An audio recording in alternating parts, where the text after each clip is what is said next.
Sí, se ve. Sí, sí.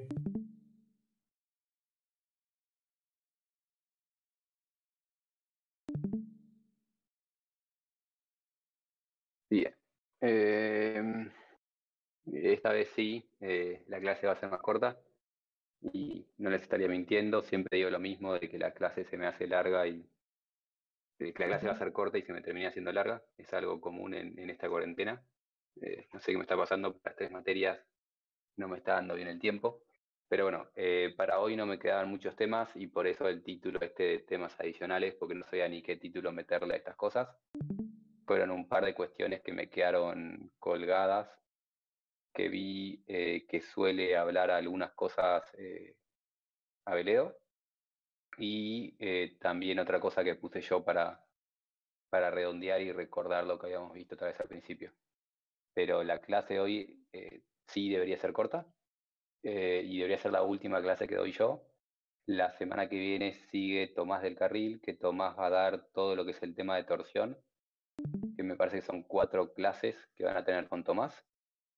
Y por las dudas les aclaro, Tomás viene dando clases con Zoom, así que lo más probable es que el viernes que viene la clase de Tomás la den por Zoom y no acá por Discord. En la semana les van a confirmar y Sebas Sánchez de Pauli les va a pasar el link para que puedan acceder al Zoom a la reunión de Zoom de Tomás.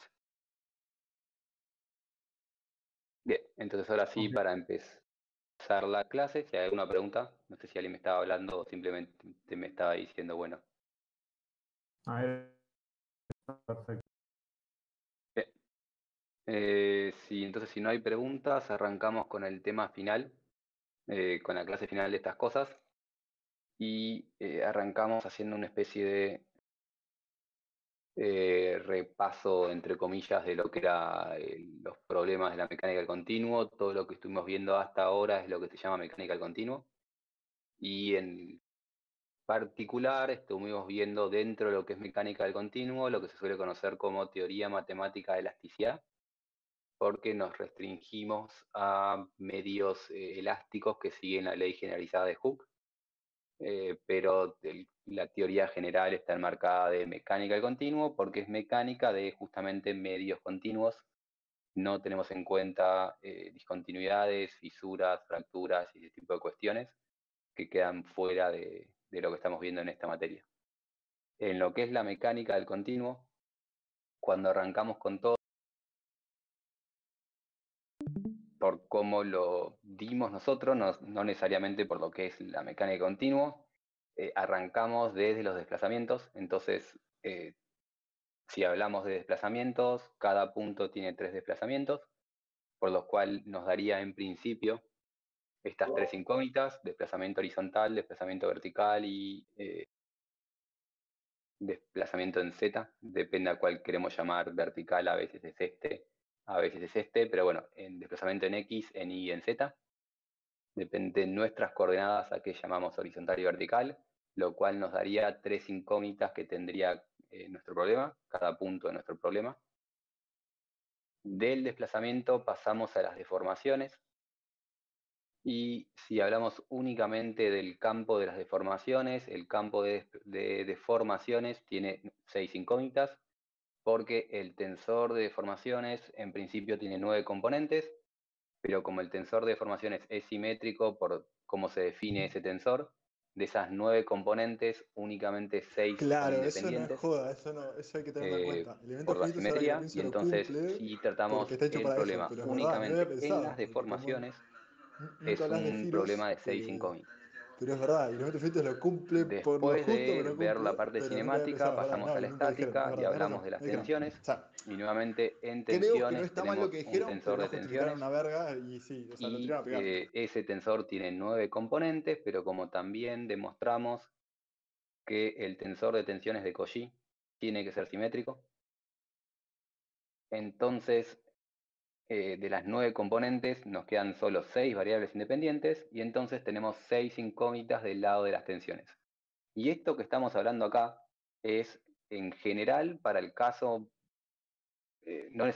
para el caso más no lineal, más genérico posible de lo que es mecánica del continuo, porque este señor, el tensor de deformaciones epsilon, es siempre simétrico, y este señor, el tensor de tensiones de Cauchy, es siempre simétrico, tengamos grandes deformaciones, plasticidad y cualquier complicación que le querramos dar. Esto es las incógnitas que podemos llegar a tener: 3 desplazamientos, 6 deformaciones y 6 tensiones. Y si queremos resolver el problema en su totalidad, tenemos que conocer todo esto. Entonces, en principio, tendríamos que calcular estas 15 incógnitas que tendría.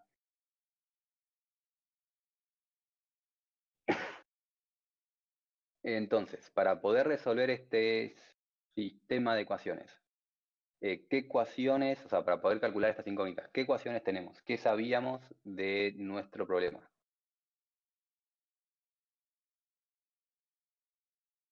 ¿Alguno que quiera aportar?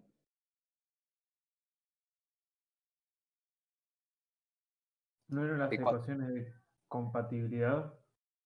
Tenemos, por un lado, las ecuaciones de compatibilidad. ¿Qué eran las ecuaciones de compatibilidad? Lo que hacían era referir a las tensiones con deformaciones. Tensiones con deformaciones en compatibilidad. Esa era la ley de Hooke, ¿no? Bien, la ley de Hooke, después lo vamos a escribir bien, pero en principio la ley de Hooke es la ley que nos dice cómo es sigma en función de epsilon, o epsilon en función de sigma en función de cómo las planteé. Una es la inversa, la transformación inversa de la otra, pero Hooke nos relaciona sigma y epsilon. ¿Qué eran las ecuaciones de compatibilidad, que fueron las primeras que me mencionaron? La relación entre las deformaciones normales y tangenciales serían, ¿no?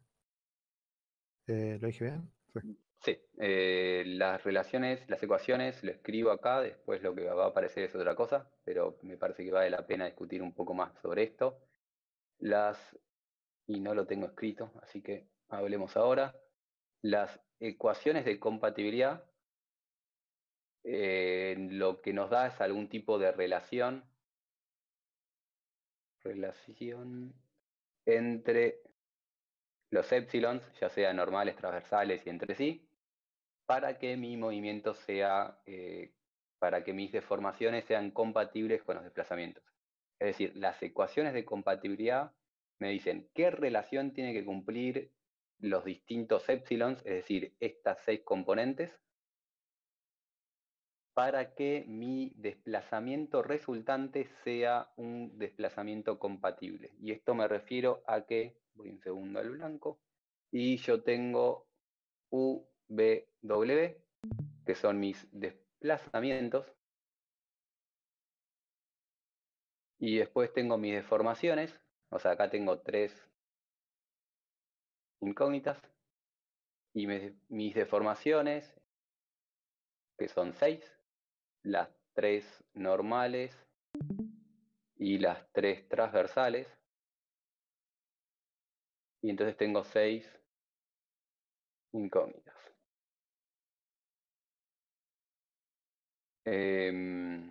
Básicamente las ecuaciones de compatibilidad me dicen qué relaciones tengo que satisfacer para que cuando yo integre estas 6 cosas me den 3 cosas únicas con sentido, con un campo de desplazamiento compatible.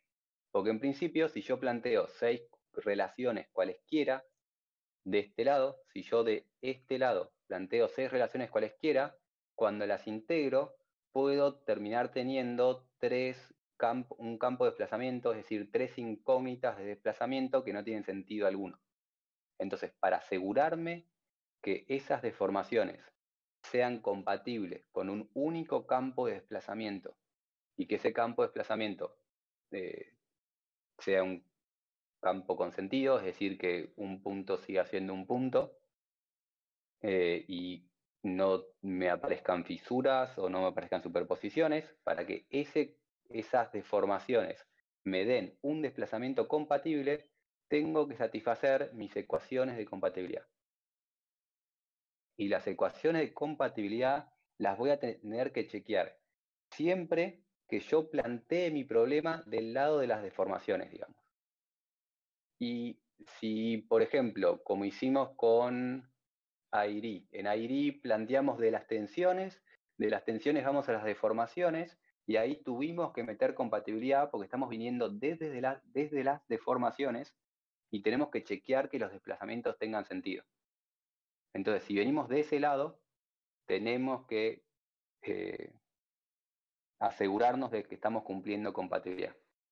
Pero si llegamos a resolver un problema al revés, y el problema lo resolvemos buscando la solución de mis desplazamientos, es decir, si mis incógnitas y mis valores que estoy calculando son desplazamientos, cuando le calcule las deformaciones, ahí no voy a tener que chequear nada, porque si tengo 3 funciones de desplazamiento, el campo de desplazamiento ya es compatible, y las deformaciones que me resultan de derivar el campo de desplazamiento va a ser siempre un campo compatible.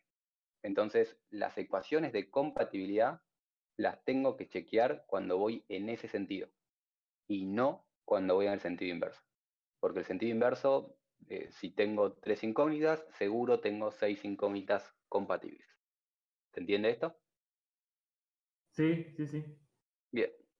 Entonces, las ecuaciones de compatibilidad me relaciona todo lo que dijimos recién. Vamos a borrar lo que escribí. Y básicamente lo que tengo es, si voy desde desplazamientos a deformaciones, uso lo que se suele conocer como las relaciones cinemáticas. Las relaciones cinemáticas es cómo calculo epsilon, o sea, epsilon x es igual a ux respecto a x, si estamos en la teoría lineal de deformaciones. Si no, tendré otros términos, pero estas cosas son las cosas que se llaman relaciones cinemáticas, que me relacionan desplazamientos con deformaciones. Entonces, si yo Hola, vengo Pichu, del ¿cómo te va? lado del No, campo de la verdad que no sé a desplazamiento dónde y voy a calculo ponerte, pero se me deformaciones, ocurrió porque tenía un tengo pedazo mis de tabla que me relaciones había cinemáticas, que sobrado son 6 cuando le hice el ecuaciones, vanitoria a Luciana que y iba justamente a son las usar 6 otro, ecuaciones de cómo unos calculo machimbres que deformaciones, tenía y los iba a unir, pero el machimbre las se 6 nota estas, la unión. cómo calculo Entonces deformaciones, dije, me conociendo acordé que tenía unas desplazamientos. tablas que me habían sobrado y me quedaba Ahora, una si tabla yo vengo bastante del lado de grandecita, porque las no es no es deformaciones chiquita, pero tampoco y es quiero ir a súper los grande. desplazamientos, Tendrá unos lo que 30 por tengo 30, es mis un poquito más, ecuaciones de 30 por compatibilidad, 35. que Y nuevamente entonces son se me 6 ocurrió pegarlas ecuaciones ahí, qué sé yo, para que hacer me algo, dan algo distinto, condiciones ya que sobre hace las rato que las deformaciones tenía, desde para el año cumplir pasado los que las tenía desplazamientos. secando entre Entonces, hojitas dependiendo de cómo papel de resuelva mi cocina. problema, Y estaban recontra si secas. venga de Y además yo desplazamientos a quería hacer una prueba deformaciones piloto, o de porque como hice la gran deformaciones a poda desplazamientos, en las rosas chinas las del fondo, ecuaciones son distintas, pero de ahí siempre saqué son 6 montones de ecuaciones hojas, que pero me hojas vinculan verdes, estas dos verdes, cosas. verdes. Y entonces quería O hacer relaciones una prueba cinemáticas piloto o ecuaciones pegando de una hoja compatibilidad. verde para Y me ver si relacionan el estas dos cosas. vinílico Entonces del el corchete adhesivo rojo inhibe la degradación de la está hoja, que porque es lo que hice en estas una tablita, en un frases pedacito de en machimbre rojo chiquito, son las que me pegué una hoja vinculan de rosa china estas dos que está cosas, verde, verde, desplazamientos verde, y la pegué deformación. con adhesivo y le puse por ¿Hasta acá encima, vamos bien? le hice el mismo tratamiento. Así que Sí, vamos a ver qué perfecto. pasa con Sí, la perfecto. verde. Las Bien, otras no les va a pasar entonces nada, un se van set a de secar ecuaciones y que listo. tenemos son estas, Igual me falta o terminar. Lo que pasa es que compatibilidad como a todo o le puse relaciones adhesivo, cinemáticas. Hay que ver a cuál donde están las utilizamos hojitas en secas no le función voy de a qué poder vamos a poner otra plantear. cosa que no sea Cuando un hicimos el problema de vinílico. Así AIRI, que lo que pensaba hacer planteamos para terminar de compatibilidad. decorarlo es comprar Cuando plasticolas de hagan color, torsión porque en el van a único lugar donde plantear puedo pegar relaciones plasticola, cinemáticas, entonces no van a estar chequeando compatibilidad porque van a venir del lado de los desplazamientos y van a plantear sus relaciones cinemáticas. Si estamos en sistemas lineales, estas relaciones cinemáticas serán las relaciones lineales, si no, serán no lineales, pero si venimos del lado de las ecuaciones de compatibilidad, las ecuaciones de compatibilidad son siempre las mismas, esté en un sistema lineal o no esté en un sistema lineal. Entonces, mis ecuaciones que viven en el mundo de la cinemática son las relaciones cinemáticas. Si estoy únicamente en el mundo de la estática, ¿cuáles son las ecuaciones que tengo? La ley de Hooke. La ley de Hooke, equilibrio. las de equilibrio. La ley de Hooke me va a vincular las dos cosas. Las de equilibrio viven únicamente en la estática. Es decir, las ecuaciones de equilibrio me dan condiciones que tiene que cumplir la parte estática. La estática es la fuerza, fuerzas, tensiones, ese tipo de cosas son las que llamamos estática. Y las ecuaciones de equilibrio son condiciones que tienen que cumplir las tensiones para justamente satisfacer el equilibrio de nuestro cubito diferencial. Las ecuaciones de equilibrio, vamos a cambiar el color. Las ecuaciones de equilibrio es lo que en su versión compacta es que la divergencia de sigma es igual a las fuerzas volumétricas de divergencia, donde todo esto son tensores. Y si expandimos la divergencia de sigma, nos da un sistema de 3 ecuaciones que tiene que cumplir nuestro sólido para estar en equilibrio. Y ahora sí, ¿qué tenemos que me vincula la estática con la cinemática? Las relaciones constitutivas.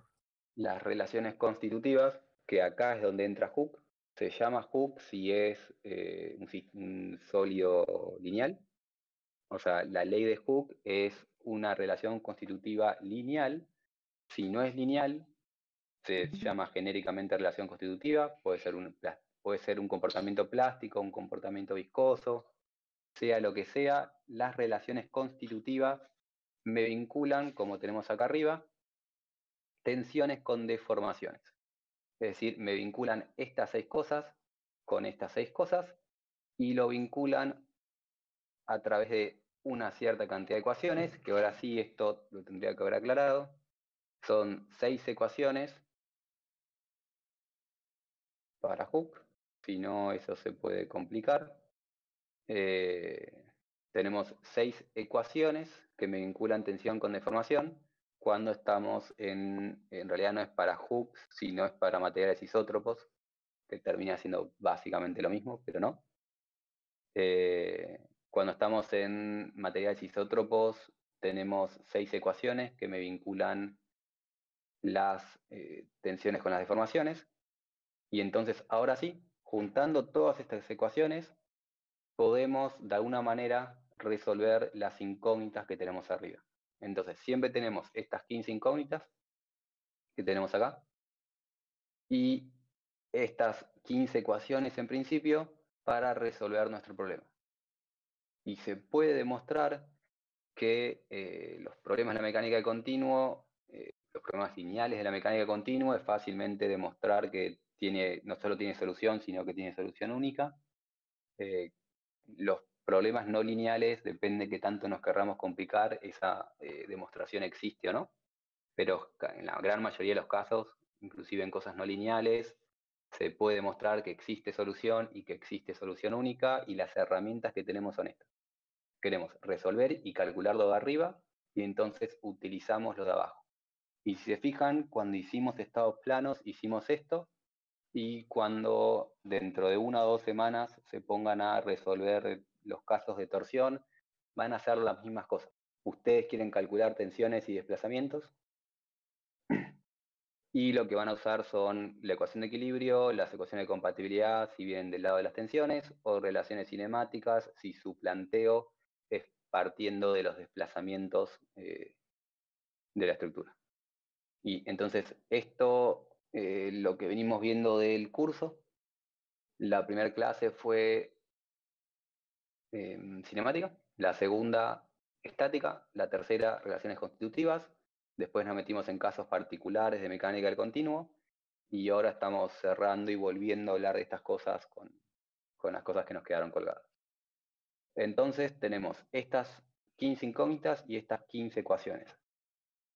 Para hablar un poco de clasificación, de cómo después clasificamos los posibles problemas que podemos tener dentro de lo que es la mecánica del continuo, o dentro de lo que tenemos en la teoría matemática de la elasticidad, si estamos hablando de un material elástico de Hooke.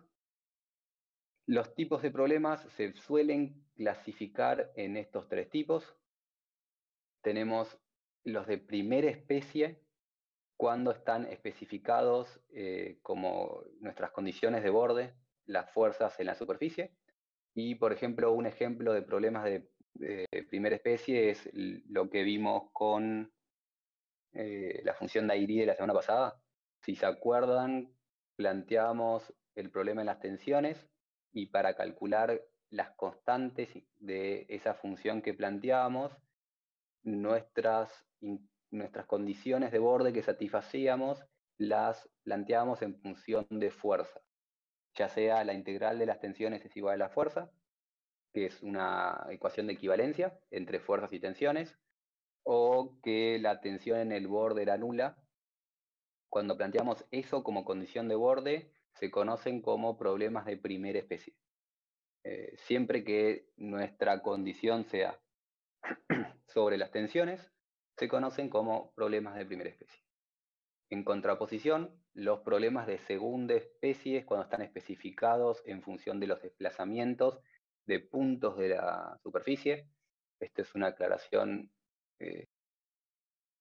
bastante válida, las fuerzas, estrictamente hablando, están aplicadas en la superficie, las fuerzas puntuales como de por sí no existen, las fuerzas son siempre superficiales, y nuestras ecuaciones de equivalencia justamente lo que vinculan es esta idea de una fuerza puntual, cómo llevarla a la realidad de la mecánica del continuo, y entonces la integral de nuestras tensiones, que vendrían a ser como las fuerzas por unidad de superficie, nos dan nuestras fuerzas puntuales.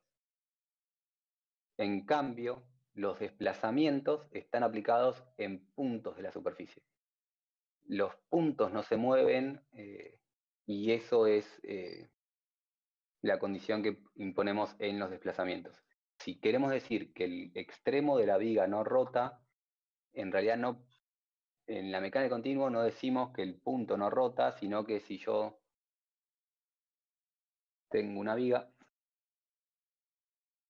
y mi viga está empotrada en el lado derecho, lo que tengo que decir es que todos los puntos del lado derecho no tienen desplazamientos y eso me genera que el lado derecho no gire.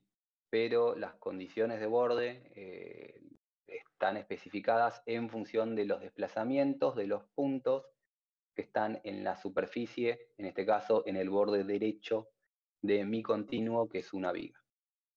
Entonces, los problemas de segunda especie son los problemas que están especificados, que tienen sus condiciones de borde, sobre desplazamientos que están en la superficie. Y por último, tenemos nuestros problemas mixtos, que es justamente cuando tenemos, cuando el problema se resuelve usando condiciones de borde sobre el desplazamiento y condiciones de borde sobre las tensiones. Que vendría a ser si por alguna razón tenemos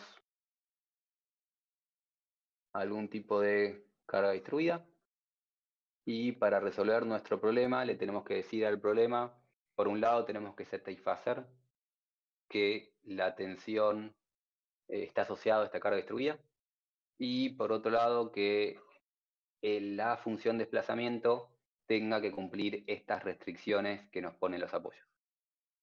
En la función de IRI que planteamos la vez pasada era un problema de primera especie y el primer tema que van a ver dentro de torsión es un problema de primera especie y después se va a complejizar y generalmente los problemas son mixtos.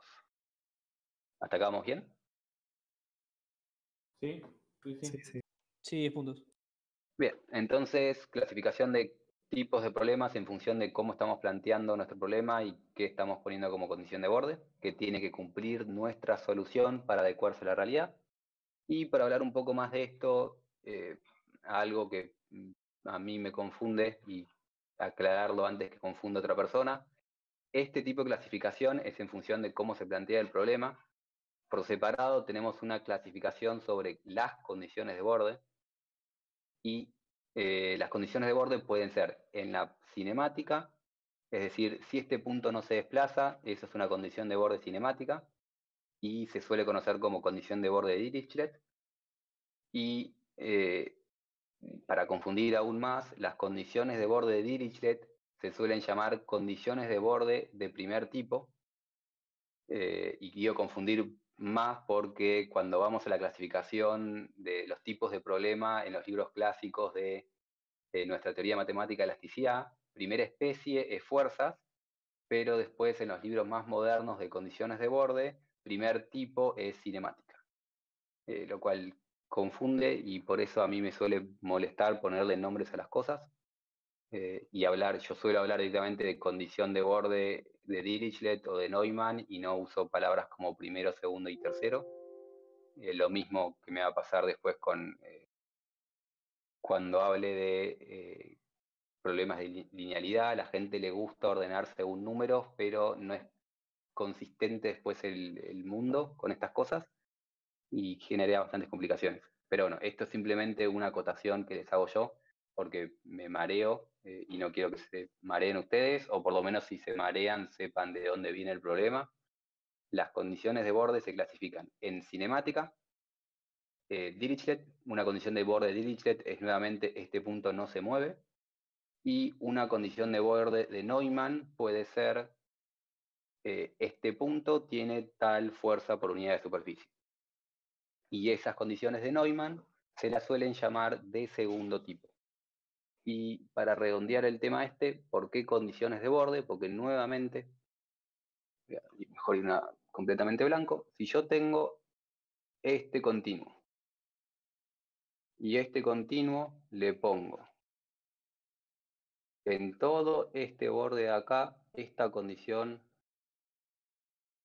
que yo la llamo condición de borde de Dirichlet, porque es una condición de borde sobre el desplazamiento.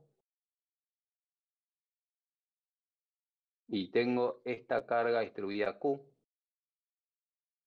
El borde de mi superficie es justamente todo esto acá. Eso es mi borde. Y sobre todo el borde de mi continuo, porque estamos resolviendo el problema de un continuo, sobre todo el borde del continuo le tengo que imponer una condición de borde. Así que pregunto, ¿cuál es la condición de borde que estoy poniendo en este borde de la derecha?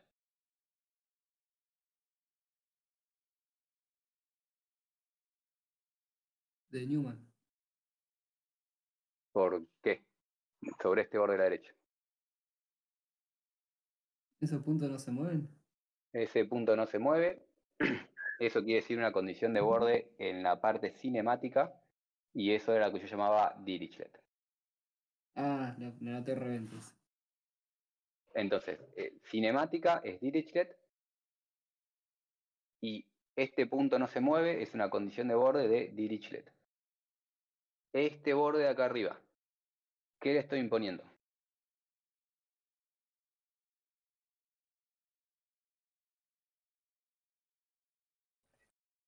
Una tensión, ¿no? Le voy a imponer una tensión, le voy a decir que la tensión en este sentido hay que ponerle ejes para después hacer esto y resolverlo matemáticamente, pero bueno, en este sentido, la tensión en este sentido va a ser igual a Q. Y es algo que yo le voy a tener que imponer a mi problema. O sea, de alguna manera resuelva esto numérica o analíticamente, le tengo que poner al sistema que voy a resolver que la tensión en este sentido es Q y de compresión. Va a ser una tensión negativa de valor igual a Q.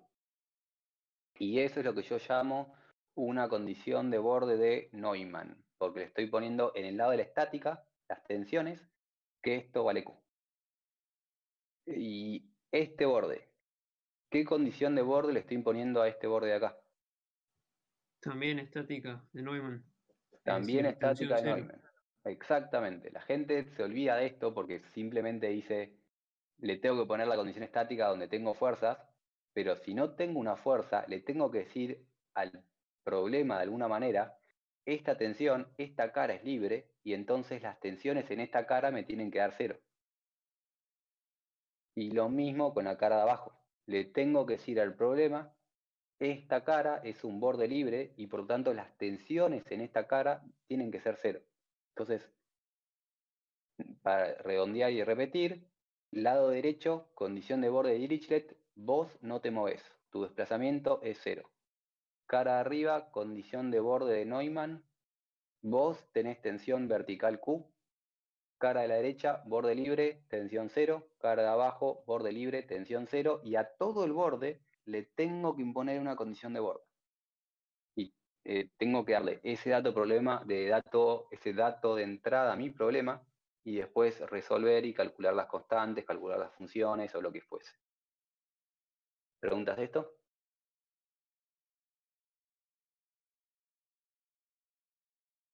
Bien, entonces redondeando, tipos de problema, primera especie, segunda especie o mixtos en función de cómo lo estamos planteando. Y después, para hablar un poco de las condiciones de borde, son o sobre la cinemática o sobre la estática.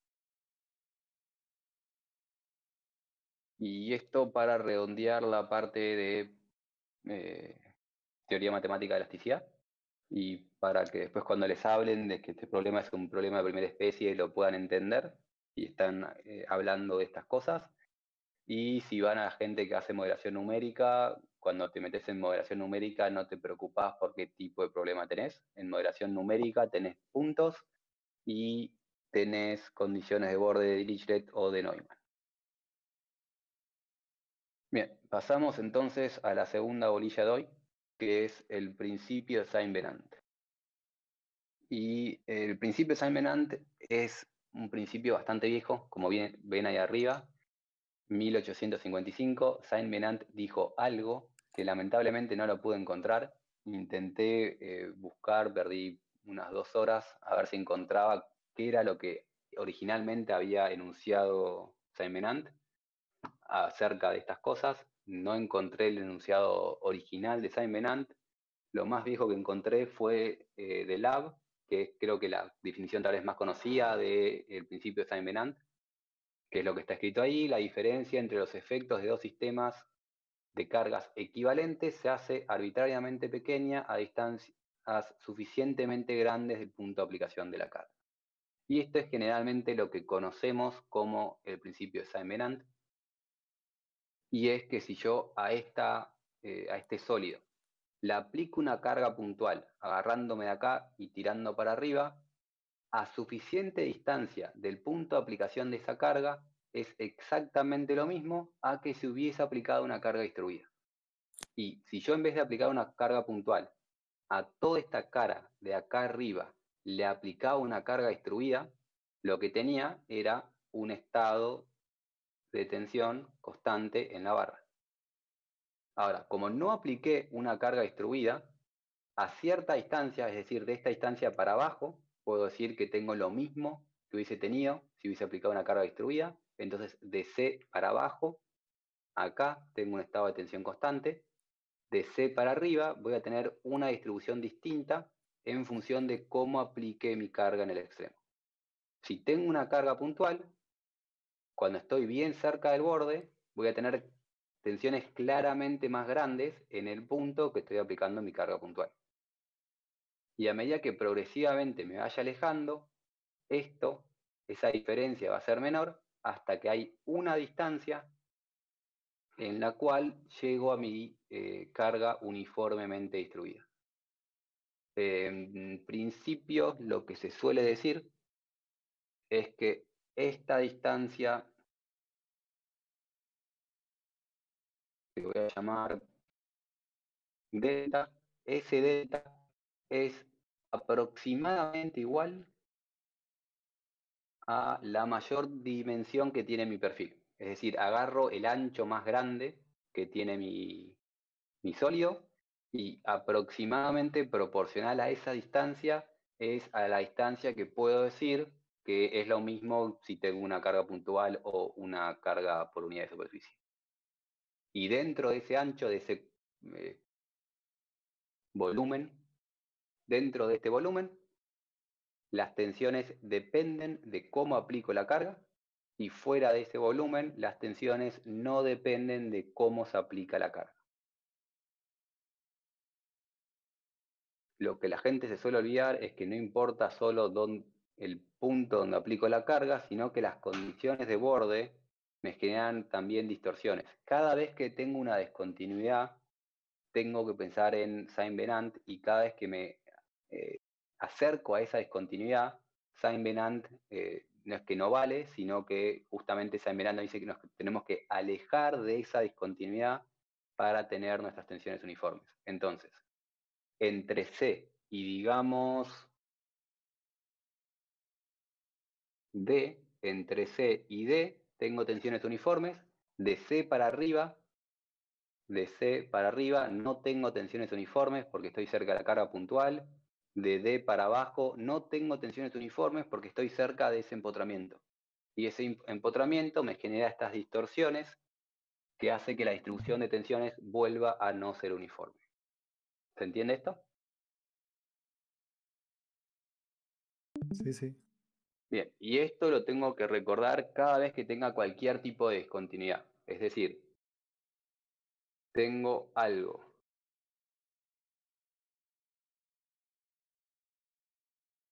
que está de esta manera, con una carga aplicada ahí y una carga aplicada ahí, y entonces en este rango, en ese lugar, tengo una discontinuidad, y en ese lugar voy a tener una distorsión, una concentración de tensiones, por ejemplo, voy a tener una concentración de tensiones debido a esa carga puntual.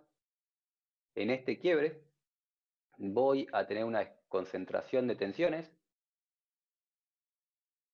En este punto voy a tener una concentración de tensiones y en este punto voy a tener una concentración de tensiones. Y estoy hablando de concentración de tensiones para decir que no es uniforme. Cada vez que tenga este tipo de discontinuidades me pasan esas cosas. Lo mismo que si tengo una chapa que sueldo, una chapa chica, que sueldo a una chapa grande y tironeo de este lado. Acá mis tensiones sigma van a ser constantes y a cierta distancia, digamos por acá, voy a tener sigmas constantes proporcionales al ancho, pero entre este punto y este punto mis tensiones se van a empezar a destruir. Es decir, acá yo tengo tensiones constantes, casi, me tendría que haber alejado un poco más para hacer algo más exacto, más correcto. Y de alguna manera paso de estas tensiones constantes a estas tensiones constantes y en ese área tengo que ir distribuyendo mis tensiones. Cada vez que tengo una discontinuidad, las tensiones tienen que viajar y redistribuirse y eso es básicamente una consecuencia del principio de Saint-Venant. ¿Hasta acá vamos bien? Bien, si hasta acá venimos bien y esto se entiende, esta es tal vez la definición más conocida, o por lo menos más conocida para mí. Hay otra definición de Saint-Venant, del principio de Saint-Venant, que la reformuló von Mises un poco más tarde. Y von Mises encontró que esta definición que da Lab no es la más correcta de todas y reformuló Saint-Venant con la segunda manera, que también hay libros que lo explican de la manera de von Mises. Así que vamos a hablar un poco de cómo explica Saint-Venant von Mises. Y lo que dice von Mises es, en vez de decir que a cierta distancia del punto de aplicación de la carga es indistinto cómo está aplicada la carga, von Mises reescribe el principio de Saint-Venant y dice que si un punto está sujeto a un sistema de fuerzas que está en equilibrio, a cierta distancia de ese punto las tensiones serán nulas. Es decir, que si yo agarro un punto, si yo tengo un sólido cualquiera, y en ese sólido cualquiera, en cierto punto, y ese punto no tiene que ser necesariamente un punto, un área en cierto volumen, aplico un sistema de fuerzas, y ese sistema de fuerzas está en equilibrio, a cierta distancia de ese lugar, tengo tensiones nulas. Y así es como reformula von Mises el principio de Saint-Venant. Estas cargas que están en equilibrio solo afectan las tensiones en un entorno a ese punto. ¿Se entiende?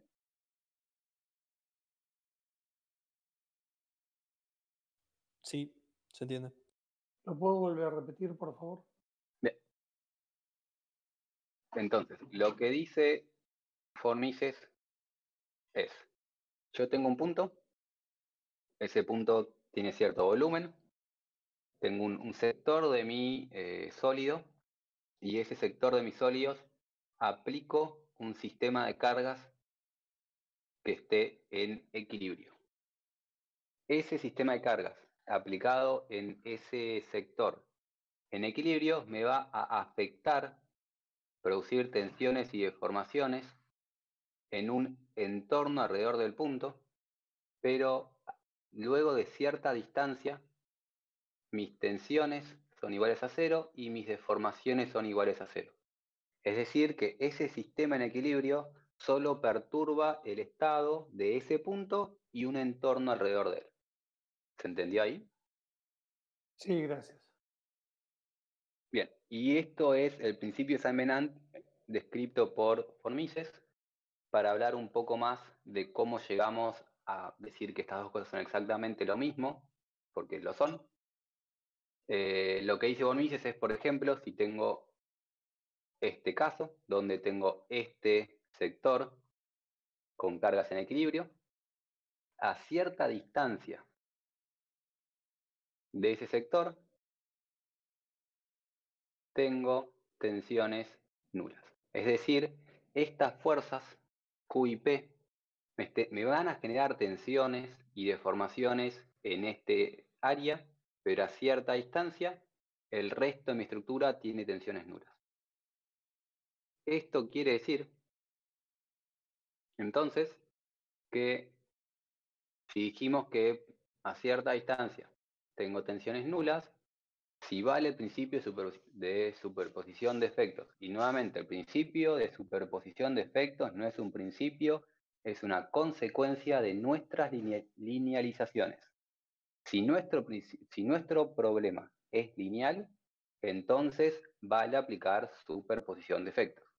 Porque si nuestro problema es lineal, el efecto debido a A más B lo puedo calcular como el efecto debido a A más el efecto debido a B. Esto no es algo que yo postulo, es algo que se da. Si mi sistema es lineal, el efecto debido a A más B es igual al efecto de A más el efecto de B. Si tengo cualquier tipo de no linealidad, esto no va a valer y por eso no vale superponer efectos. Pero bueno, volviendo a lo que estamos tratando, si nuestro problema es lineal y vale superposición de efectos, lo que estoy dibujando acá arriba, que es un sistema debido a Q y un sistema debido a P, es igual a el sistema debido solo a Q más el sistema debido solo a P. Y el sistema debido a Q me va a generar ciertas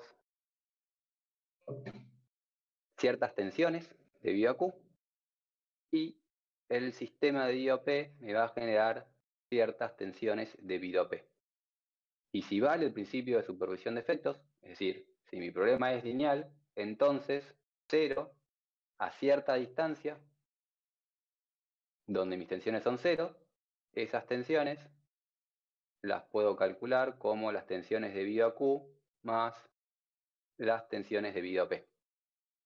Y por lo tanto, las tensiones que genera la carga distribuida son igual a menos las tensiones que genera mi carga puntual a cierta distancia del punto de aplicación de la carga. Por lo tanto, si borramos todo esto, podemos escribir que como corolario de lo que dijo von Mises, a cierta distancia del punto de aplicación de la carga, no me importa si aplico Q o si aplico P. Queda lo que decía originalmente Lab. Lab decía esto, von Mises dice otra cosa, pero se puede ver que si se cumple lo que dice von Mises, como corolario se cumple lo que dice Lab. ¿Se entendió? Sí. Bien, esto es el principio de Saint-Venant, visto de una forma o de la otra, o de ambas, la que le guste más. Y entonces, como aplicación del principio de Saint-Venant, y acá esto sí me lo tendría que haber especificado, esto está del apunte de Pérsico. Hay que poner crédito de dónde sacan las cosas. Imágenes de apunte de crédito de Pérsico, que asumo que lo dibujó inclusive él. Como utilidad del principio de Saint-Venant es que si yo tengo, voy a usar el láser, pero casi puedo usar láser, si tengo una viga sometida a un momento de torsor, no me importa si estas tensiones fueron generadas por un momento aplicado como dos fuerzas puntuales o como realmente un momento de torsor, o sea, algo distribuido. Si fuese distribuido o si fuesen dos fuerzas puntuales, si la resultante de esta es igual a la resultante de esta, ambos casos generan el mismo estado tensional, siempre aclarando a cierta distancia proporcional a las dimensiones de la sección. A cierta distancia tenemos el mismo efecto por ambos casos. Porque está claro que si yo acá, a este punto, le estoy aplicando fuerzas puntuales, en esos puntos voy a tener una clara concentración de tensiones, pero a cierta distancia van a ser equivalentes. Cosas similares con, por ejemplo, una viga. Si esta viga le aplico la carga arriba o le aplico la carga abajo, a cierta distancia de la aplicación va a ser la misma. Y a cierta distancia, porque si la aplico arriba, este punto va a sufrir claramente una compresión, una fuerte compresión. Y si la aplico abajo, ese ganchito va a tener que soportar bastante tracción. Pero a cierta distancia, ambas cosas son la misma. Y de acá para arriba estamos pensando como lo pensaba Lab al principio de Saint-Venant. Este caso de acá es pensándolo como lo pensaba von Mises, y es que si agarro la barra y esa barra la agarro con la pinza me va a generar en ese entorno tensiones y deformaciones, pero a cierta distancia de la aplicación de las cargas voy a tener tensiones nulas. ¿Por qué? Porque ese sistema que hago con esa pinza es un sistema autoequilibrado, genera una distorsión, unas tensiones, unas deformaciones en ese rango, en ese volumen, y a cierta distancia tengo tensiones cero. Y lo de abajo vuelve a ser lo mismo que lo de arriba de la torsión. No me importa si la torsión la aplico como fuerzas puntuales así o fuerzas puntuales así. Si lo que me importa es el comportamiento global. Si me importa localmente qué le pasa a ese ala cuando agarré el ala, obviamente se me va a concentrar las tensiones. Esto es el principio de Saint-Venant. Para seguir hablando un poco más, un par de aplicaciones. Y, por ejemplo, esto tengo un muro, y arriba en un sector del muro se me apoya una pantalla. O sea, imaginen que esto es un muro corrido. Y en mi muro corrido, acá arriba se me apoyó una pantalla, un muro de menor espesor. Como se me aplica una pantalla, es decir, un muro de menor espesor, toda la fuerza, todo el peso que trae el muro de arriba se apoya localmente en ese sector. Y si este muro es muy largo, lo que puedo decir debido a Saint-Venant es que llamando a esto B1, llamando a eso B1, a cierta distancia, a una distancia aproximadamente igual a B1, voy a tener tensiones constantes. De acá para abajo voy a seguir teniendo tensiones constantes. Entonces únicamente entre esta línea y arriba voy a tener una distribución de tensiones. Y puedo plantear más o menos a ojo cómo serían esas distribuciones. Puedo inclusive esto, que sería una distribución más o menos real si resolvemos nuestro problema. Este problema es un caso de estados planos de formaciones. Podemos resolver analíticamente y calcular exactamente esto, pero también podemos más o menos a ojo tirar y simplificar esas curvas con rectas y poder calcular bielas y tensores, que es decir, para poder generar esto, necesito que mi fuerza que va para abajo se tuerza y siga derecho. Y entonces tengo lo que se llaman bielas de compresión, que es decir, por acá viaja la compresión, y ahí se me chanflea esto. Por acá viaja la compresión, Y cada vez que la compresión cambia su dirección, es decir, cuando pasa esto, que la compresión va por acá y se tuerce, para torcer esa compresión, para torcer esa fuerza, me tiene que aparecer una fuerza de tracción para tirarla para allá, para equilibrarla, y entonces puedo saber a ojo más o menos cuál es la compresión, por dónde viaja la compresión y qué tracción me puede aparecer en mi material. Para hacer cálculos simplificados es bastante útil porque no tenemos mucho más que cálculos simplificados, o nos ponemos a resolver esto con toda la matemática que trae resolver un problema de estados planos, o lo metemos en un modelo numérico, o hacemos una cuentita así, porque no podemos calcular esto con lo que vieron en materias como estabilidad 1 o estabilidad 2. Y esto de bielas y tensores se sigue usando en ingeniería en la actualidad para tener una idea de, como se llama, una idea de los esfuerzos que soporta la estructura. Gabriel me pregunta, ¿se puede hacer una analogía con un fluido? Sí, se puede hacer una analogía con un fluido porque, no sé si esto ya no me estoy... Cuando vos resolvés un estado plano, que lo que estamos haciendo acá es resolver un estado plano, escribí cualquier cosa, resolviste que resolver un estado plano es buscar una función de Airy tal que el bilaplaciano de nuestra función de Airy es igual a 0. Esa ecuación es la misma ecuación que tenés en fluidos con, ¿cómo se llaman estas cosas? Líneas de corriente y líneas de... ¿Alguien que me ayude? Equipotenciales. Ahí va. Línea equipotencial y líneas de corriente. ¿Es eso, no? No sé. Ahí, bueno. Sí. Equipotenciales y línea de corriente, creo. Sí, entonces lo dije bien, me acordé bien. No suelo hacer fluidos, entonces lo tengo medio olvidado. Pero esta ecuación es la misma que resolverían cuando hacen eso. Entonces, calcular el flujo de tensiones, el cambio de direcciones en tensiones, es exactamente el mismo que, matemáticamente hablando, es exactamente el mismo que ese tipo de flujo de fluidos. Es decir, yo tengo una fuerza acá, tengo que llegar a una fuerza acá.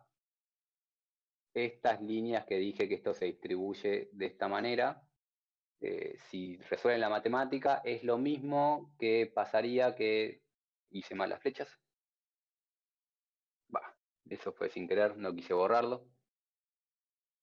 Pero lo que están resolviendo es básicamente el mismo problema que resuelven si tienen un fluido que viene por acá, y cuando viene por acá, viene con una velocidad constante, y esta velocidad voy a llamar 1. Después de cierta distancia, cuando se meten en el segundo tubo, vuelven a tener una velocidad constante, que voy a llamar V2, y que alguien me diga, ¿cuál es más grande, V1 o V2?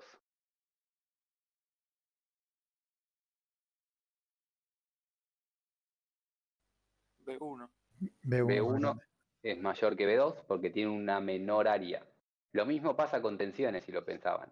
Si yo tenía una fuerza P, sigma era la fuerza P dividido el área, y si el área es más chica, la tensión acá era más grande que la tensión acá, proporcional a la velocidad. Estamos resolviendo el mismo problema. Y si calculamos cómo viaja este fluido, va avanzando, y a partir de acá, si grafican el campo de velocidades del fluido, va a ser una cosa así, y en estas esquinitas van a tener una velocidad aproximadamente igual a 0, que es lo mismo que pasaría en tensiones. Acá tengo velocidad, tengo tensión, acá tengo tensión, y estos lugarcitos van a quedar con tensiones nulas. Porque fíjense que este punto tiene tensión 0 porque es un borde libre. Entonces, resolver el campo de velocidades del fluido y el campo de tensiones es resolver matemáticamente el mismo problema, y debido a estas cosas es que hay tantas analogías con teoría de la membrana y teoría hidráulica cuando resuelven tensiones y fluidos. Lo van a ver inclusive en torsión hay un montón de estas dos analogías, y justamente aparecen porque el problema matemáticamente hablando es el mismo. ¿Alguna otra pregunta?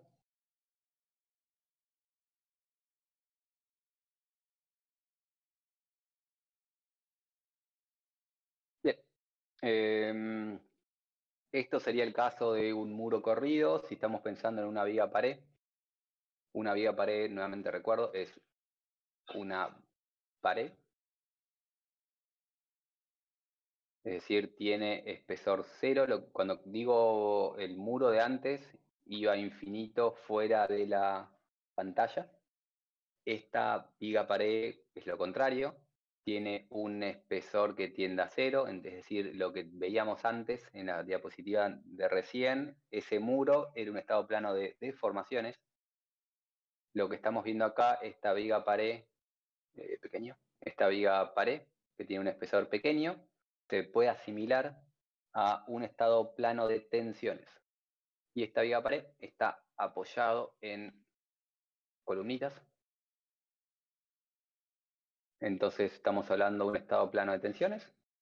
Y pensándolo nuevamente es lo mismo, tengo acá arriba un sigma constante.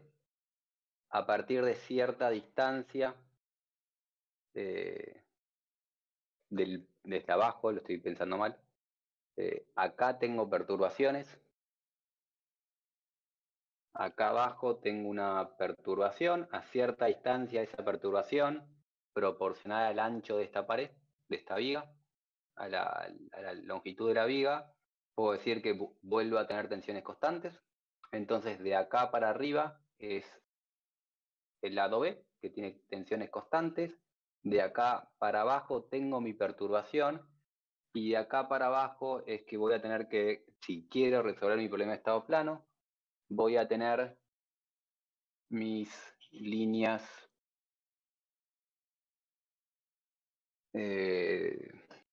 ¿cómo se llaman? Que lo que serían las líneas de corriente y las líneas equipotenciales de fluidos en tensiones se llaman isostáticas. Estas líneas que dibujo acá son mis líneas isostáticas, y ya que nos metimos en eso, no lo pensaba dar, pero está buena la analogía y no lo había pensado, para que ustedes lo enganchaban mejor que la gente civil. A la gente civil te hablas de fluidos y en general no les gusta mucho. Eso que dibujé ahí en violeta son las líneas isostáticas de compresión, porque es como está bajando la compresión.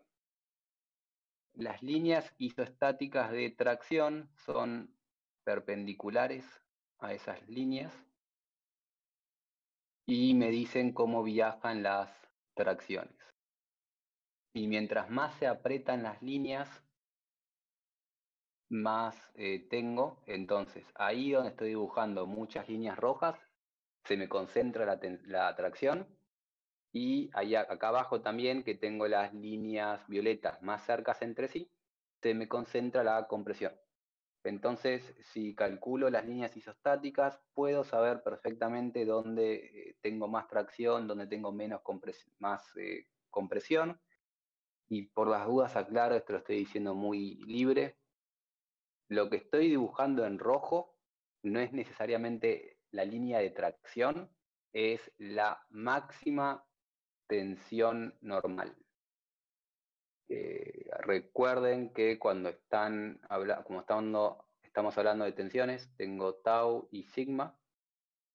Tengo sigma 1, sigma 2, sigma 3. La línea roja es sigma 1. La línea violeta sería sigma 3. La máxima, la más positiva y la más negativa, se puede dar que la más positiva siga siendo negativa. Porque si corro todo esto a la derecha o todo a la izquierda, tengo todo traccionado, todo comprimido, pero coloquialmente se conocen como la línea isostática de compresión y la línea isostática de tracción.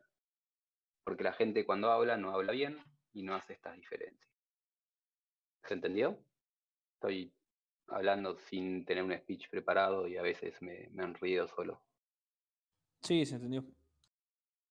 Bien, entonces si en un momento ven isostáticas de compresión y de tracción, son estas líneas, que básicamente lo que están peloteando son las direcciones principales, y son lo mismo que las equipotenciales y líneas de corriente en fluido.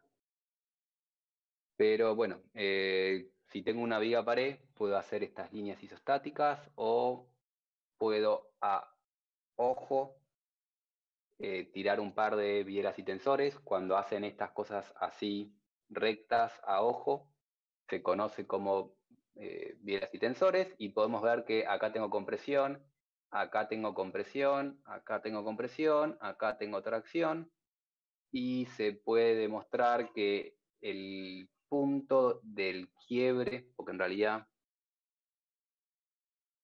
tendría que haber ploteado eso, esto va curvándose así.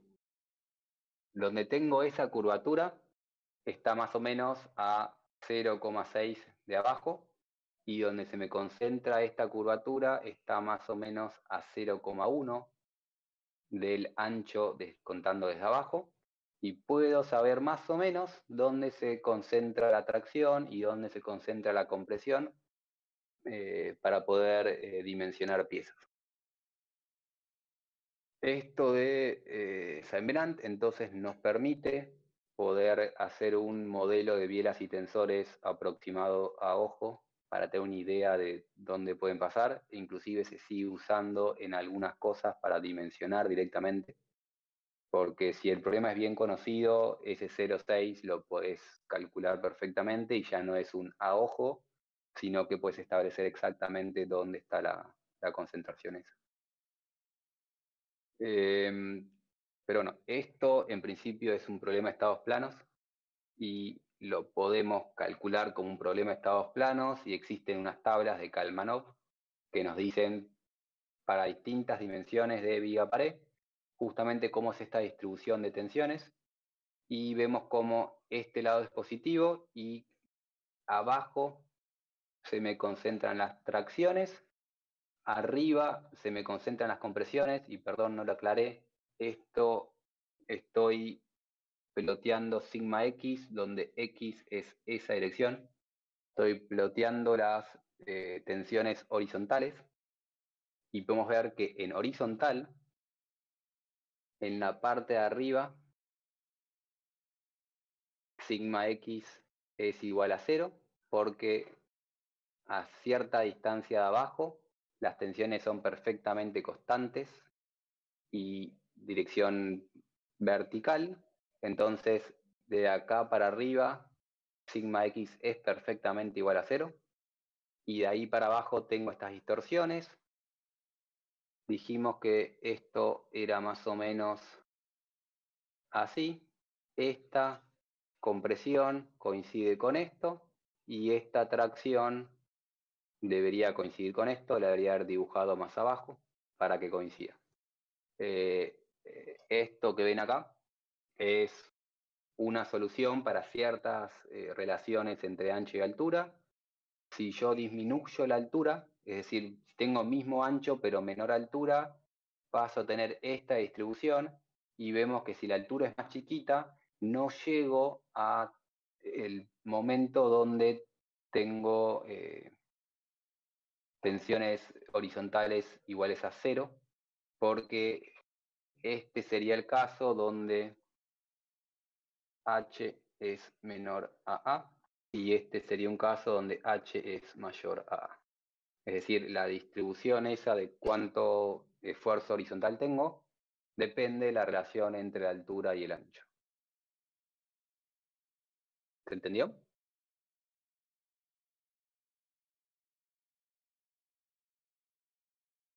Sí, sí.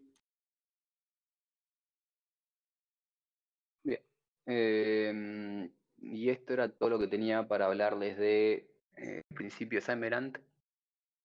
Y para cerrar la clase de hoy, tengo creo que una sola filmina, pero vamos a estar hablando un ratito, tampoco tanto, que es redondear el tema de teorías de orden superior. Si se acuerdan, en la primera clase teníamos metidas un montón de linealidades.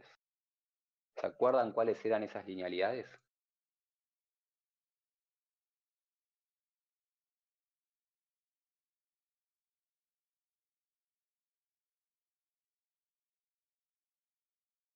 ¿De alguna linealidad se acuerdan?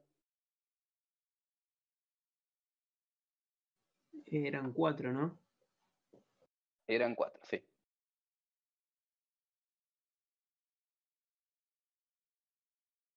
Me suena cinemática, estática, la de pequeñas deformaciones y faltaba otra. Cinemática, estática, pequeñas deformaciones, que muchas veces se conoce como geométrica, pero como siempre digo, es mejor decir pequeñas deformaciones, pero simplemente para no escribir todo eso le puse la G de linealidad geométrica. ¿Y cuál es la cuarta? La ley de Hooke. La ley de Hooke, que muchas veces se conoce como linealidad material. Linealidad material es Hooke. Linealidad geométrica es pequeñas deformaciones. Linealidad estática y cinemática, ¿cuáles son? Y las voy a reorganizar mejor, porque quiero que quede mejor si llamo primero estática y a la segunda cinemática. ¿Alguien se acuerda cuál es la estática o la cinemática? Estática era que se calculaba el equilibrio sobre el sólido sin deformarse. Equilibrio en no deformado. La linealidad estática era, como dijo recién perfectamente alguien que no llegué a agarrar el nombre, es cuando calculamos el equilibrio en la posición sin deformar. ¿Y la cinemática?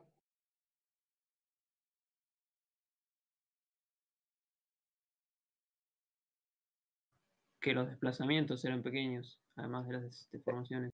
Exactamente.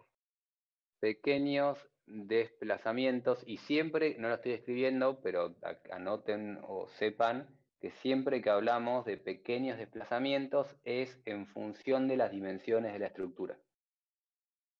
10 centímetros pueden ser pequeños o no ser pequeños en función de qué estamos hablando. Si la losa de tu casa, el techo que tienen arriba suyo, se deforma 10 centímetros, no es pequeño y salgan corriendo. Si el edificio de 100 pisos se mueve 10 centímetros en horizontal, no le va a pasar nada, nadie se va a enterar. Entonces, pequeños desplazamientos en función de las dimensiones de su estructura. Primer orden, conociendo todas estas linealidades, primer orden es cuando se dan todas las linealidades. Si tengo la estática, la cinemática, la geométrica metidas, a eso se conoce como teoría de primer orden. Y si quieren calcular el momento generado por esas cargas, para dar un ejemplo, esto no es exclusivo para vigas, pero me parece que es más fácil hablar de esto hablando de una viga en voladizo sencillo. Si tenemos esa barra con esas cargas, en la teoría de primer orden, el momento es P por L, no lo especifiqué, pero L es obviamente la longitud de la barra. Y cuando vamos avanzando a teorías de orden superior, vamos avanzando justamente como el orden que le puse ahí, y por eso quería la estática primero, porque la primera linealidad que pierden, cuando pierden linealidades, es perder la linealidad estática. Y si yo pierdo la linealidad estática, tengo que calcular mi equilibrio en la posición deformada, y esto es justamente un problema no lineal, porque este W depende del equilibrio.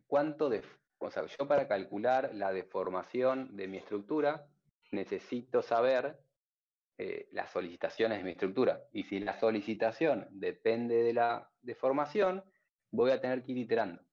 Si tengo que ir iterando, es la definición de no lineal.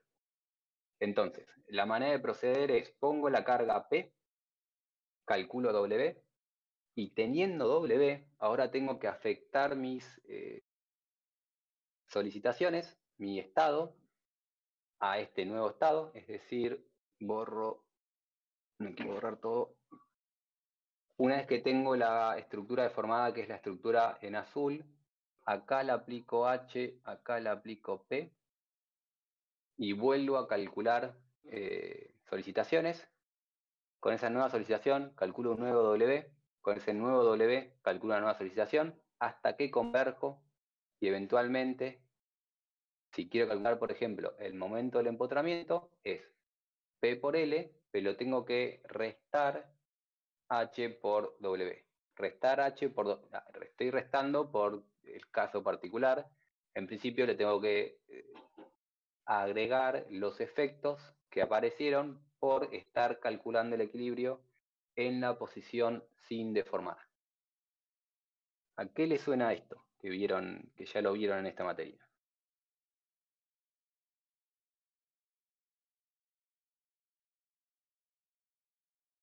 Bueno, ¿qué le suena si no es que lo vieron en esta materia?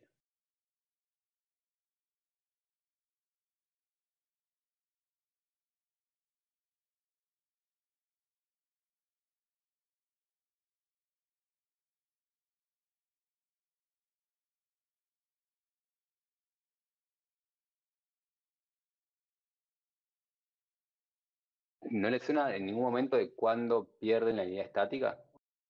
¿Cuándo calculan equilibrio en una posición deformada?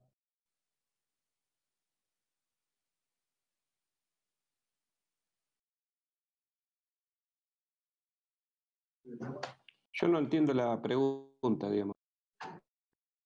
¿En qué casos, qué casos analizaron en que perdieran la linealidad estática? En que calcularon el equilibrio en la posición deformada.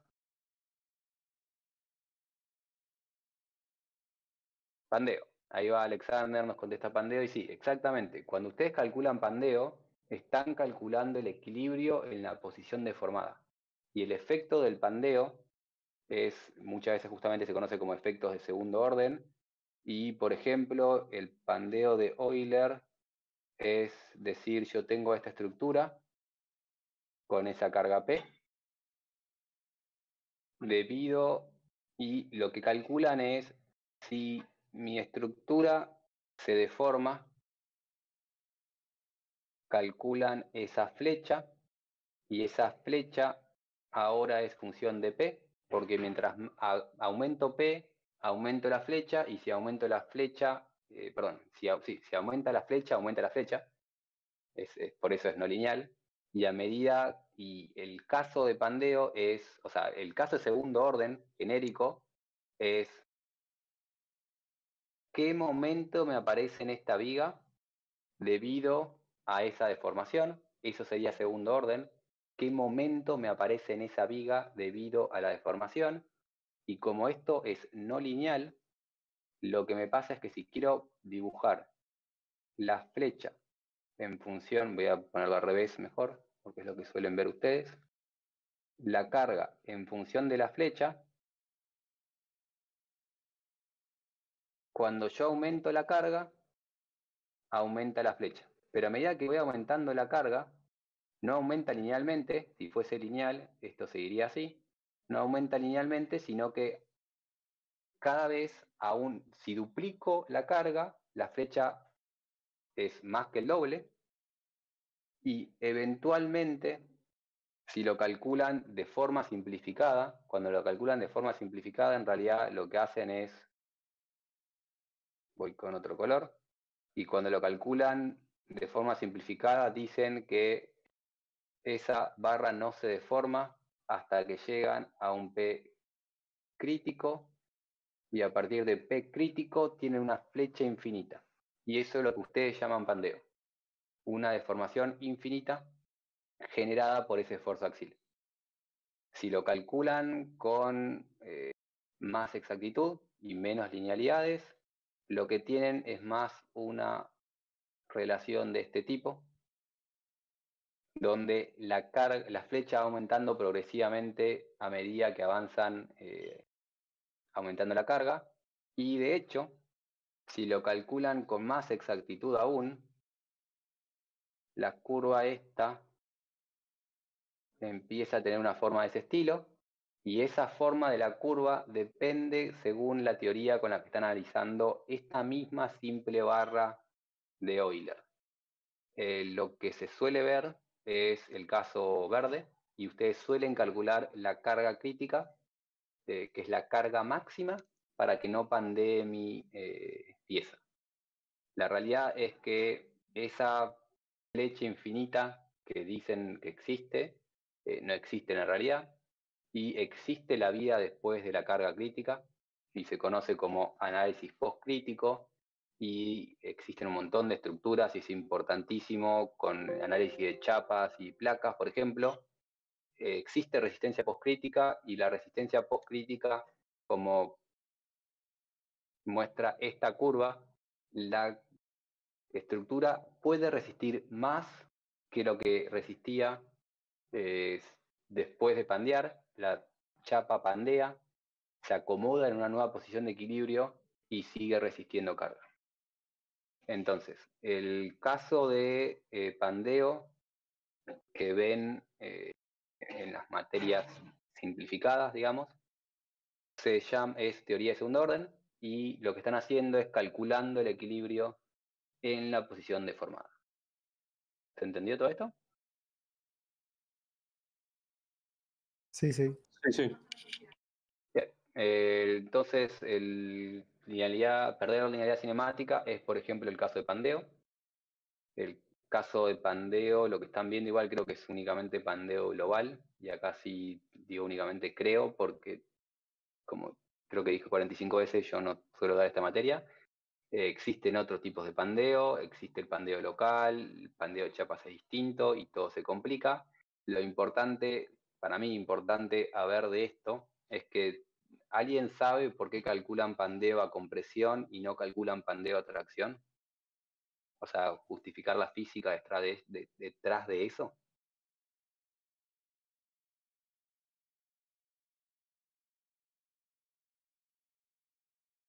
Pandeo a tracción no ocurre, ¿verdad? Exactamente, no ocurre. ¿Y por qué no ocurre? ¿Por qué el pandeo es a compresión únicamente? La solución está como en equilibrio, ¿no? Cuando lo tenés a tracción, digo. ¿Y por qué? O sea, pues está perfecta la respuesta, pero ¿puedes fundamentarlo o explicarlo mejor? O sea, si está corrido un diferencial la fuerza, enseguida tenés un momento para adentro y se vuelve a equilibrar, digo.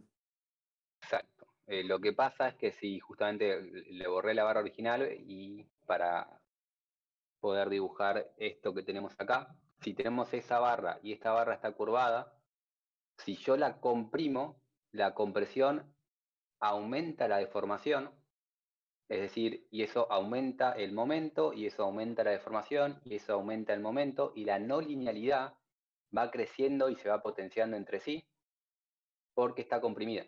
Pero ahora, si en vez de tener una carga compresión, tengo mi carga tracción, esa carga tracción me disminuye la flecha, lo cual me disminuye el momento, lo cual me disminuye lo cual me estabiliza la flecha. Entonces, cuando tengo tracción, la tracción termina estabilizando el segundo orden, y en cambio la compresión lo desestabiliza y es lo que genera que la barra pandee, es decir, la flecha se vaya a infinito. A tracción se estabiliza y la flecha pasa a ser un número menor, pero estable y distinto de cero. Y por eso calculamos el pandeo, se calcula a compresión. El pandeo existe únicamente a compresión. El segundo orden existe a compresión, a tracción y a todos los casos, porque segundo orden es simplemente calcular equilibrio en la posición deformada. Pandeo es la inestabilidad del equilibrio. Y borro mis dibujitos para no tener que borrarlo de arriba. ¿Venimos bien? Sí. Bien, entonces, la primera linealidad que se pierde generalmente es la linealidad estática, y es lo que hacen, por ejemplo, cuando calculan pandeo. Y la segunda linealidad que suelen perder es la cinemática. Y cuando pierden la linealidad cinemática ya el desplazamiento no es pequeño. Y en el caso anterior pude decir que W es únicamente vertical, porque justamente estoy porque justamente mi desplazamiento es pequeño. Si mi desplazamiento no es pequeño, es claro que esta estructura, si la quiero deformar, la estructura cuando gira se me termina acortando. Y para poder ver ese acortamiento debido a que estoy deformando un montón mi estructura, tengo que perder la linealidad cinemática y tengo que aumentar la linealidad en mi problema. Y no es tan simple como calcular únicamente el equilibrio en la posición deformada, sino que mi problema tiene que poder analizar correctamente este tipo de problemas. Y esto quiere decir que si en algún lugar de mi deducción decimos, y el seno de alfa es aproximadamente igual a la tangente de alfa, y esto es igual a alfa, y por lo tanto, y siguió la deducción teórica, este paso no valía si no tenía la linealidad cinemática. Entonces, hay varias cosas que no pueden hacer porque estas relaciones ya no valen, y eso me cambia las deducciones teóricas, y eso me cambia el marco teórico en el cual tengo que enmarcar mi problema. Pero bueno, si arreglo todo eso y genero una nueva teoría donde no aplica la linealidad cinemática, tengo este estado. Y nuevamente, para hablar de algo simple como el momento en ese apoyo. Ahora, el momento en ese apoyo no lo tengo que afectar únicamente porque el esfuerzo axil me está generando un momento, sino que la longitud de la carga P se ve modificada, y entonces la teoría de tercer orden me da otras solicitaciones, y tengo que, dije en voz alta, la teoría de tercer orden, y eso es algo que voy a hacer una acotación en un segundo. Pero si quiero perder la linealidad cinemática, tengo que permitir que mi modelo matemático o numérico pueda modelar esto. ¿Hasta acá vamos bien? Sí, sí. Bien. Comentario importantísimo. Dije teoría de tercer orden porque en muchos lugares llaman a esto teoría de tercer orden cuando perdí la linealidad cinemática, pero no lo tengo escrito porque eso no es una definición absoluta, y hay muchos libros que siguen enmarcando la pérdida de la linealidad cinemática como teoría de segundo orden. Entonces, depende en dónde, a qué leen, qué libro leen y a quién están escuchando. Si escuchan segundo o tercer orden, pueden referirse a cosas distintas. En mi mente y en mi formación, teoría de tercer orden es perder la linealidad cinemática, pero no es algo general para todo el mundo. Bien, casos de pérdida de linealidad cinemática importantes es, por ejemplo, cables. Cada vez que calculan un cable, para poder calcular el cable, tienen que no considerar la linealidad cinemática, porque si ustedes tienen un cable, y voy a cambiar el color porque creo que el amarillo no se ve tan bien.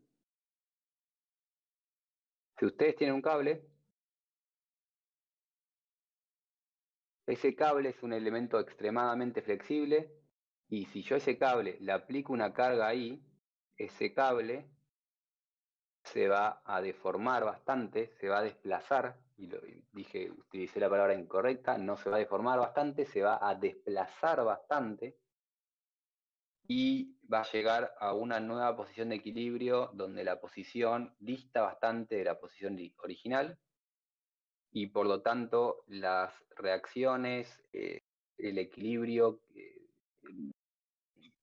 interno que tiene mi estructura no va a ser el mismo, y si no considero este cambio de posición, las cuentas me van a dar cualquier cosa. Entonces, si yo tengo una estructura que se deforma un montón, como un cable o una membrana, por ejemplo, ¿saben lo que es una membrana? ¿Todo el mundo sabe lo que es una membrana?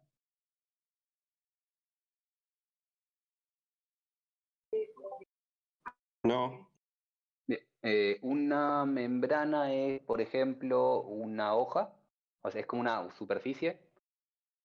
Imagínense una superficie, es el análogo al cable para superficie. Imagínense una superficie de muy, muy pequeño espesor, y ahora vamos a ir a casos extremos, pero muy, muy pequeño espesor. Entonces, cuando yo le aplico una carga, la superficie se va a deformar un montón, y la manera que termina tomando o sea, así como un cable. El cable, si lo vemos desde el punto de vista de la estabilidad, es un elemento estructural que cuando yo le aplico carga, este cable no va a tomar la carga por corte y momento, sino que va a tomar la carga por esfuerzos axiles en la dirección del cable.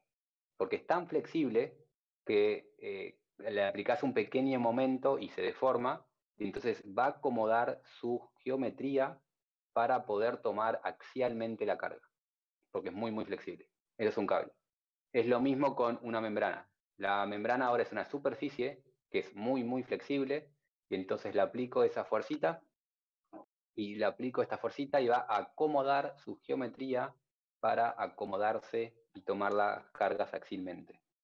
Agarren una tela cualquiera, agarren el buzo que tienen puesto, y si a ese buzo le aplican una carga, van a notar cómo en el punto donde están aplicando la carga, se va a venir para abajo, y la manera que termina transmitiendo la tela el esfuerzo es a través de un esfuerzo axil en su superficie.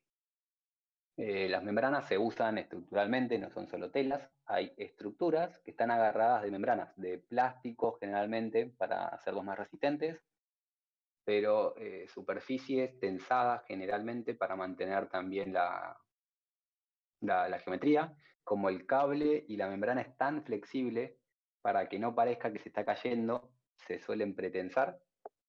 Y ese tipo de estructuras son estructuras que para poder calcularlas tenemos que utilizar teoría de perder la linealidad cinemática. En un paracaídas, ustedes están tirándose en un paracaídas, el paracaídas tiene cierta forma en su bolsa, abren el paracaídas y el paracaídas rápidamente se desplaza en los puntos un montón, reacomoda su geometría para poder tomar cargas, y después termina trabajando como una membrana, transmitiendo el esfuerzo en la superficie del paracaídas. Eso es una membrana y es el análogo al cable para superficies. ¿Se entendió? Sí, sí. Bien. Entonces, en esos casos tengo que perder la linealidad cinemática, tengo grandes desplazamientos en función de las dimensiones de mi estructura, pero me falta perder la última porque tengo grandes desplazamientos, pero ese paracaídas salió de una mochila y se acomodó a algo gigante, pero ese paracaídas no se deformó. La tela de ese paracaídas tiene épsilons pequeños, tiene deformaciones pequeñas. Entonces, la última linealidad que se suele perder es la linealidad geométrica o la de pequeñas deformaciones, y para poder perder pequeñas deformaciones tengo que deformarlo bastante a mi sólido, y bastante es más de 5%, para decir un número, y si mi épsilon es mayor a 5%, recién ahí tengo que utilizar una teoría de grandes deformaciones, que es extremadamente compleja. Creo que hasta donde llega mi conocimiento no existe teoría analítica para grandes deformaciones, porque ya cuando perdiste esa linealidad, estás hablando de un sólido y tenés que tratarlo como un sólido, y para poder tratarlo como un sólido recurrís a problemas numéricos. Y existen muy, muy pocos softwares que tengan grandes deformaciones. De hecho, no conozco ningún software comercial que haga bien grandes deformaciones. Hay varios que lo tienen, pero con serias limitaciones, porque el problema se vuelve realmente complejo. Pero grandes deformaciones en el caso de una viga sería, por ejemplo, que el área ya no es constante. O sea, ustedes para calcular estas cosas, para calcular este W o este desplazamiento U, lo calculan en función de la inercia del área de la viga. Si tienen grandes deformaciones, a medida que va avanzando el problema, la inercia y el área no se mantienen constantes. Entonces, el problema se complejiza un montón. El diagrama de deformaciones deja de ser lineal, no vale Bernoulli-Navier, se les cae completamente la teoría de vigas y tienen que recurrir a otro tipo de cuestiones. Y un problema de grandes deformaciones es, por ejemplo, en metales, cuando conforman perfiles y los doblan un montón, suelen generar bastantes deformaciones. Cuando hacen chapas por conformado, que hace una cacerola estampándola, esa chapa suele tener grandes deformaciones. Cuando hacen los perfiles por extrusión, que los apretan en un agujero a la fuerza, suelen tener grandes deformaciones. Y para intentar modelar eso, suelen tener que recurrir a softwares o caseros bien académicos, o tienen que toquetear bastante software comerciales para que corran y anden más o menos bien.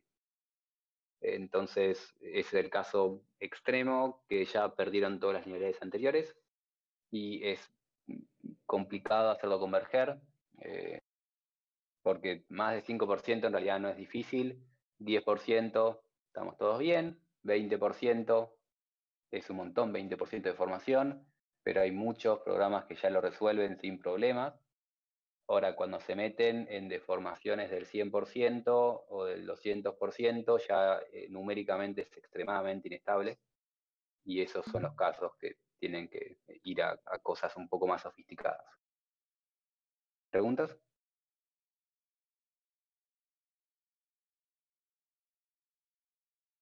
Si no hay preguntas, hago una aclaración final. Y es... no, ¿qué quiero? Listo, ahí vamos. Aclaro por las dudas. Yo dije que cuando tenían esto, una vez que esto entraba en cargas, tenía que entrar y calcular el nuevo estado de equilibrio debido a estas cargas P que se desplazan con el punto.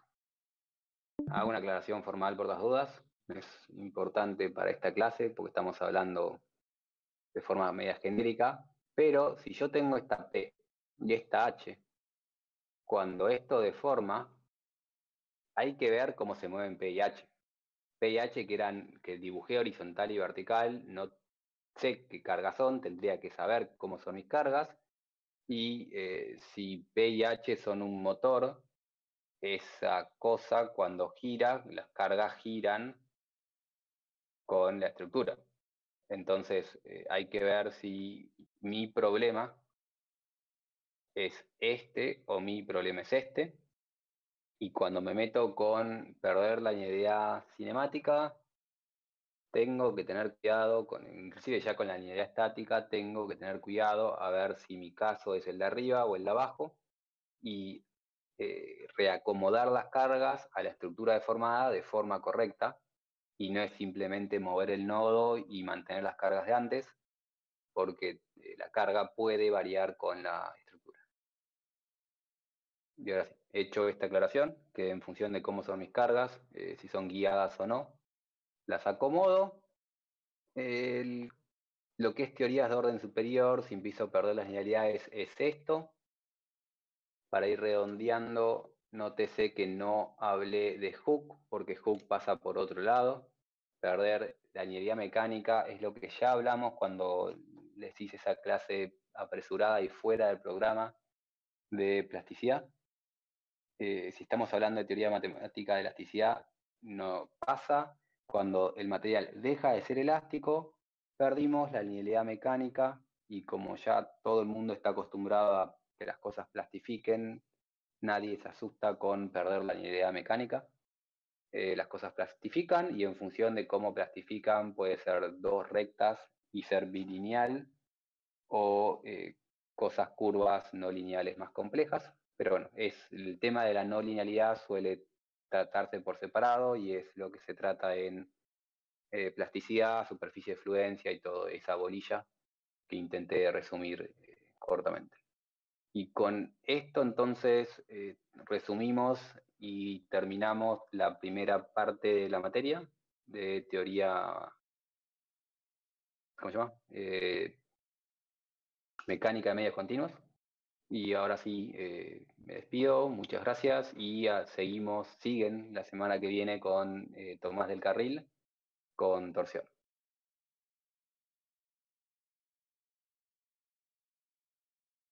Dado que no hay preguntas, buenas noches y no sé, nos vemos. Si tienen una pregunta de esto, mándenme mail, pero ya en principio no estaría dando más clases yo. Gracias por todo. Bueno, Gracias, Felipe. chao, gracias. Muchas gracias. Gracias, buenas noches. Chao, muchas gracias. Hasta luego. Gracias, hasta luego.